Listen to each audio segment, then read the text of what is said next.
அந்த நவாப்பழத்தை கட் பண்ணி விதை தனியாக சதை தனியாக செப்பரேட்டாக எடுத்துக்கலாங்க. நல்ல பழுத்த நவாப்பழமாக தாங்க நான் எடுத்திருக்கேன்.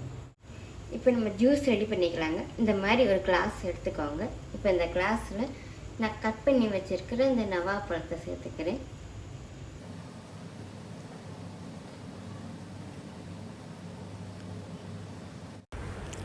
இப்போ நம்ம இதில் லைம் ஜூஸ் சேர்த்துக்கலாங்க. ஹாஃப் சைஸ் அளவுக்கு தான் நான் லைம் எடுத்து வச்சுருக்கேன்.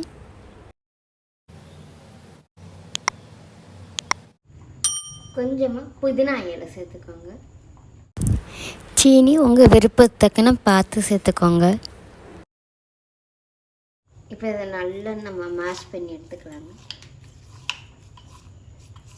உங்கள்கிட்ட இந்த மாதிரி ஸ்பூன் இருந்தால் ஸ்பூனை வச்சுக்குள்ளே நீங்கள் இந்த மாதிரி மேஷ் பண்ணிக்கலாங்க.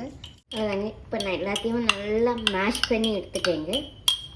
இப்போ நம்ம இதில் சோடா சேர்த்துக்கலாம்.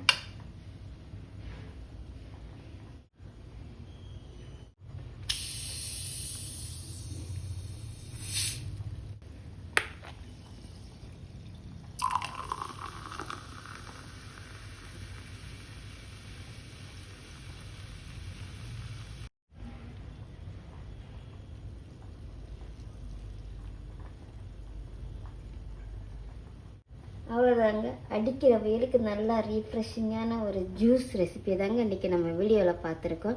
சிம்பிளாக இருந்தாலும் டேஸ்ட்டு சூப்பராக இருக்குங்க. மறக்காமல் ட்ரை பண்ணி பாருங்கள். ட்ரை பண்ணி பார்த்துட்டு எப்படி இருந்துச்சுன்னு கமெண்ட் பண்ணுங்கள். அப்படியே ப்ளூபெர்ரி கிச்சனை சப்ஸ்கிரைப் பண்ணிக்கோங்க. தேங்க்யூ.